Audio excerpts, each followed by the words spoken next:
ICT বিষয়ের এই যে পঞ্চম অধ্যায় সি প্রোগ্রামিং সম্পর্কিত একটি প্রশ্ন এখানে বলা আছে, একটি ধনাত্মক পূর্ণ সংখ্যা মানে পজিটিভ পূর্ণ সংখ্যা জোড় না বিজোড় তা নির্ণয়ের অ্যালগরিদম, ফ্লোচার্ট এবং সি প্রোগ্রাম কিভাবে লিখতে হবে সহজভাবে আলোচনা করার চেষ্টা করব। এই প্রশ্নটি অত্যন্ত গুরুত্বপূর্ণ। 2025 সালের সম্ভবত বরিশাল বোর্ডে এই প্রশ্নটা এসেছিল সৃজনশীল প্রশ্ন আকারে। যাই হোক, আমরা প্রথমে অ্যালগরিদম লিখব। তো আলোচনায় আছি আমি মোহাম্মদ সিরাজুল ইসলাম। চলো শুরু করা যাক। প্রথমে যে প্রশ্নটা আমি উপস্থাপন করলাম, এখন প্রশ্ন সম্পর্কে আমি একটু আইডিয়া দিব। উত্তর লেখার আগে যে জোড় সংখ্যা বলতে কি বুঝি? জোড় সংখ্যা হচ্ছে 2, 4, 6, 8, তাই না? যেগুলোকে 2 দিয়ে ভাগ করা যায়।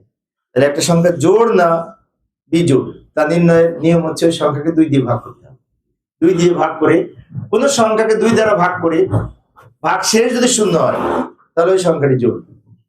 আর এটা নির্ণয়ের নিয়ম হচ্ছে এটা, এই যে ইফ যদি n একটা সংখ্যা, n কে 2 দ্বারা মোড করে যদি শূন্য হয়, এখন এই যে এখানে পার্সেন্টেজটা দিয়েছি, পার্সেন্টেজটা কিন্তু পার্সেন্টেজ নির্ণয়ের এটা হচ্ছে একটা বিশেষ করে অ্যারিথমেটিক অপারেটর বা গাণিতিক অপারেটর বলা হয়। এটি হচ্ছে মোড বা মডুলাস। ভাগশেষ নির্ণয়ের সূত্র হচ্ছে এটা। যেমন আমি যদি গুণ করতাম তাহলে n কে 2 এর মাঝখানে স্টার লিখতাম, স্টার মানে গুণ বোঝায়। প্রোগ্রামিং এর মাধ্যমে কোনো কিছুর ভাগশেষ যদি নির্ণয় করতে চাই, তার এই পার্সেন্টেজ ব্যবহার করে ভাগশেষ নির্ণয় করি।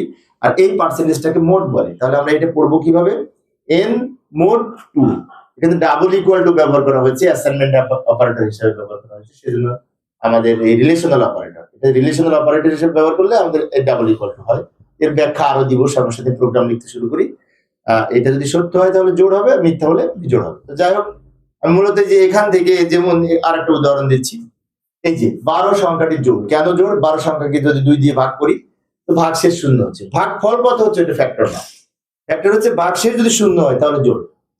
বাট 13 সংখ্যাটিকে আমি যদি 2 দিয়ে ভাগ করি ভাগশেষ কিন্তু 1 থেকে যায়, তাহলে সেই জন্য 13 হচ্ছে বিজোড়। এখন কোন জায়গায় যদি কোনো শিক্ষার্থীকে প্রশ্ন করা হয় ভাইবা বোর্ডে অথবা কোথাও যে 11 কেন বিজোড়, এর উত্তর হচ্ছে 11 কে 2 দিয়ে ভাগ করলে ভাগশেষ শূন্য হয় না, সেজন্য 11 বিজোড়। 8 কেন জোড়? 8 কে 2 দ্বারা ভাগ করলে ভাগশেষ শূন্য হয়, তাই 8 জোড়। অর্থাৎ 2 দ্বারা ভাগ করে ভাগশেষ যদি শূন্য হয় তাহলে জোড়। এটা হচ্ছে শর্ত। এই শর্তের আলোকে আমরা এখন প্রোগ্রাম লিখবো। এখন এতক্ষণ পরে যে এখন আমরা প্রশ্ন লেখার উত্তর লেখা শুরু করলাম এখান থেকে। এতক্ষণ এমনি এক্সট্রা কিছু আলোচনা করেছি, ভালো করে লক্ষ্য করি। ধাপ 1 প্রোগ্রাম শুরু করি। ধাপ 2 ইনপুট হিসেবে একটা সংখ্যা আমরা n এর মান গ্রহণ করতে পারি, a এর মান গ্রহণ করতে পারি। এখানে n হচ্ছে চলক। আমি একটা মান কিবোর্ড থেকে যদি ইনপুট দিই ওটা n এর মান গণ্য হবে। যে কোনো একটা সংখ্যা আমরা কিবোর্ড থেকে ইনপুট দিতে পারি, সেটা জোড় হতে পারে, বিজোড় হতে পারে। কম্পিউটার বলে দেবে এটা জোড় না বিজোড়, তার জন্য আমরা প্রোগ্রাম তৈরি করছি। এবার পরের লাইনে আমরা শর্ত যাচাই করব। কি শর্ত যাচাই করব? ওই যে n কে 2 দ্বারা মোড করে যদি শূন্য হয়, এটা বলতে চাচ্ছে যে n কে 2 দ্বারা ভাগ করে ভাগশেষ শূন্য কি না। যদি শূন্য হয় তাহলে জোড়, যদি শূন্য হয় তাহলে জোড়। অর্থাৎ এই শর্ত যদি সত্য হয় তাহলে ভাগশেষ শূন্য হতে হবে, তাহলে শর্ত সত্য হবে না। আর যদি সত্য না হয় তাহলে বিজোড়। প্রোগ্রাম শেষ করি। আবার বলছি, সংখ্যার n হচ্ছে একটা সংখ্যা, তাকে 2 দ্বারা মোড করে মানে কি 2 দ্বারা ভাগ করে ভাগশেষ নির্ণয় করব। তার সূত্র হচ্ছে এই পার্সেন্টেজটা মোড বলে, এটি ভাগশেষ নির্ণয়ের নিয়ম, বারবার বলছি। এখন যদি শূন্য হয় তাহলে জোড়, শূন্য না হলে জোড়। কিছুক্ষণ আগে দেখাইলাম।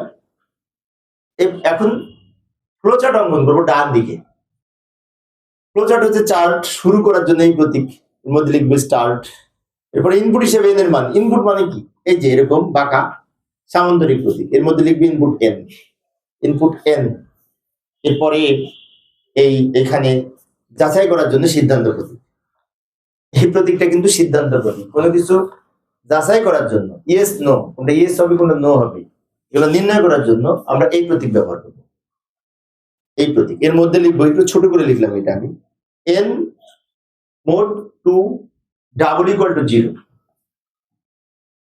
এরপরে এটা যদি ইয়েস হয় এদিকে আসবে, নো হলে ওদিকে যাবে। এখন ইয়েস হলে সংখ্যাটিকে 2 দিয়ে ভাগ করলে ভাগশেষ যদি শূন্য হয় তাহলে ইয়েস হবে, যদি সত্য হয় তাহলে লিখবো নাম্বার ইজ ইভেন, ইভেন মানে জোড়। আর যদি সত্য না হয় তাহলে লিখবো নাম্বার ইজ অড, অড মানে বিজোড়। অনেক সময় বলি না এই যে জিনিসটা এখান থেকে সরিয়ে রাখো তো অড লুকিং লাগতেছে, মানে বেমানান লাগতেছে, বিজোড় সংখ্যাগুলিকে এখানে বেমানান হিসেবে দেখানো হচ্ছে, তাই না? না আসলে এরকম না, অড দ্বারা বুঝিয়েছি বেজোড় সংখ্যাকে। তারপরে কি করব, আমরা এখানে এই দুইটা আউটপুট একসাথে করে এখানে একটা সংযোগ প্রতীক দিব। এই প্রতীকটা আমরা বৃত্তের মধ্যে একটা প্রতীক অঙ্কন করছি, এটা হচ্ছে সংযোগ প্রতীক। ওর মধ্যে কিছু লিখতে হয় না। প্রোগ্রামে যখন দেখবো আউটপুট বিভিন্ন ভাবে অনেকগুলি ছড়িয়ে গেছে, তখন সেগুলি একত্র করার জন্য আমরা এই সংযোগ প্রতীক ব্যবহার করব। সংযোগ প্রতীকটা হচ্ছে বিশেষ করে সংযোগ করার জন্য, যেমন এটা আর এটা যুক্ত করার জন্য এই প্রতীকটা ব্যবহার করা, এর মধ্যে কিছু লিখতে হয় না। কানেক্টর প্রতীক বলা হয় ইংরেজিতে, বাংলায় সংযোগ প্রতীক। শেষে আবার এই শেষের প্রতীক লিখবো, শুরু এবং শেষ একরকম প্রতীক, ইনপুট এবং আউটপুট একরকম প্রতীক। অনেক শিক্ষার্থী মনে হতে পারে ইনপুট একবার আউটপুট দুইটা হলো কেন? না, এখানে দুইটা হতে পারে, কারণ যে সংখ্যাটা দিব সেটা জোড়ও হতে পারে বিজোড়ও হতে পারে, তাই দুইটা আউটপুট হওয়ার সম্ভাবনা আছে। তাই এই দুইটা আউটপুট আমরা প্রতীক অঙ্কন করেছি। তোমাদের হয়েছে? জি স্যার। কারণ প্রশ্ন থাকলে বলো। স্যার আপনার অ্যালগরিদমের তৃতীয় ধাপে আপনি যখন সিদ্ধান্ত যাচাই করেন ওই জায়গায় আপনার সমান দুইবার দেওয়া হয়েছে কেন? সুন্দর একটা প্রতীক করেছে সাকিব। সাকিব একটা সুন্দর প্রশ্ন করেছে। সাকিব প্রশ্ন করেছে যে এন সংখ্যাটিকে আমি 2 দ্বারা মোড করে এখানে ইকুয়াল টু ব্যবহার করেছি, দুইবার ইকুয়াল টু ব্যবহার করেছি, তাই না? জি স্যার। আচ্ছা, আমি যদি লিখি a সমান 5, b সমান 6 আর x সমান a প্লাস b, তাহলে কিন্তু সেখানে সমান একবার করে ব্যবহার করেছি। এই যে সমান একবার ব্যবহার করলে এটাকে বলা হয় অ্যাসাইনমেন্ট অপারেটর। যেমন এর মান যদি 5 ধরি, আমি যেখানে যেখানে এটা ব্যবহার করব এর মান 5 হবে, চেঞ্জ হবে না, তখন একটা ইকুয়াল টু ব্যবহার হবে, যাকে বলা হয় অ্যাসাইনমেন্ট অপারেটর। আর আমরা যখন এখানে এইটা হলে উত্তর হবে এইটা, আর না হলে উত্তর হবে আরেকটা, তাহলে কি এটার সাথে কিন্তু আরো তথ্য রিলেশন আছে, সম্পর্কযুক্ত আছে। সেজন্য কোন সিদ্ধান্তের ক্ষেত্রে যদি দেখা যায় যে একটার সাথে আর একটা সম্পর্ক যুক্ত হয়, যে এইটার হলে একরকম হবে, না হলে আর একরকম হবে, সেইখানে ডাবল ইকুয়াল টু ব্যবহার হয়, কারণ এখানে রিলেশনাল অপারেটর, এটার সাথে রিলেশন। তাহলে ইকুয়াল টু যখন রিলেশনাল অপারেটর হিসেবে ব্যবহার করা হবে সেখানে ডাবল ইকুয়াল টু হবে, আর যখন অ্যাসাইনমেন্ট অপারেটর হিসেবে ব্যবহার করা হবে তখন আমাদের দুইটা ইকুয়াল টু হবে। যেমন আমি আরেকটু যদি সহজ করে বলি, আমি যদি বলি যোগফল যদি পাস হয় তাহলে তুমি বাড়ি যাবা, তাহলে এখানে কিন্তু ইকুয়াল টু ডাবল হবে, ড্যাশ যোগ ড্যাশ ইকুয়াল টু 5। যোগফল যদি পাস হয় তাহলে তুমি ওই কাজটা করবা, তাহলে কি ওই ইকুয়াল টুটা কিন্তু ডাবল হবে, কারণ এখানে এই রিলেশনাল অপারেটর। এই হচ্ছে এই অ্যালগরিদম এবং ফ্লো চার্ট। এবার সি প্রোগ্রাম আমরা include stdio.h লিখবো, মেইন ফাংশন দিয়ে প্রোগ্রাম স্টার্ট করব। এরপরে একটা সংখ্যা এখানে লিখবো, তাই int দিয়ে আমরা কি লিখবো, একটা সংখ্যা n লিখবো। আমরা অনেক সময় যেমন পূর্বের ক্লাসে আমরা লিখেছিলাম দুইটা সংখ্যার মধ্যে ছোট বড় নির্ণয়ের জন্য কি করেছিলাম, আমরা লিখেছিলাম int ab, দুইটা সংখ্যা নিয়েছিলাম। কিন্তু এখানে একটা সংখ্যা আমরা জোড় না বিজোড় নির্ণয় করবো, বুঝছো? জোয়া একটা সংখ্যা জোড় না বিজোড় নির্ণয় করবো, যেহেতু একটা সংখ্যা তাই ইনপুট n। ইনপুট একটা সংখ্যা যদি n হয় তাহলে আমরা প্রিন্টএফ এর মধ্যে লিখবো ইন্টার ভ্যালু অফ n লিখতে পারি, অথবা ইন্টার a নাম্বার লিখতে পারি, এখানে ইচ্ছে মতো লেখা যায়। এরপরে স্ক্যানএফ এর মধ্যে পার্সেন্টেজ ডি কয়বার লিখবো? একবার লিখবো, কারণ একটা n and n এর মধ্যে এই সংখ্যাটা রাখবো। এখানে যতটা ভেরিয়েবল থাকবে ইনপুট ভেরিয়েবল ততটা পার্সেন্টেজ ডি হবে, যদি আইএনডি থাকে পার্সেন্টেজ ডি হয়, আর ফ্লোট থাকলে পার্সেন্টেজ এফ হয়। এখানে যদি ভেরিয়েবল একটি ছিল তাই একবার পার্সেন্টেজ ডি হবে, একটা ইনপুট নিয়ে আমরা এই এন এর মধ্যে রাখবো, একটা নিয়ে। এই পর্যন্ত আমাদের ইনপুট। এরপরে কি করব, আমরা কন্ডিশন যাচাই করব। কি কন্ডিশন যাচাই করব? এন কে 2 দ্বারা মোড করে শূন্য কিনা যাচাই করব। যাচাই করার জন্য এই ফর্মুলা, এন কে 2 দ্বারা ভাগ করে ভাগশেষ যদি শূন্য হয় তাহলে সংখ্যাটি জোড়। তাই লিখবো এখানে print F number is even, number is even. অর্থাৎ এইটা সত্য হলে আমি এর মধ্যে যা লিখবো সেটা আউটপুট লিখবো, আর যদি সত্য না হয় তাহলে এলস এর পরে যা লিখবো সেটা আউটপুটে দেখতে পাবো। এর নাম্বার ইজ অড, সত্য হলে জোড়, না হলে বিজোড়।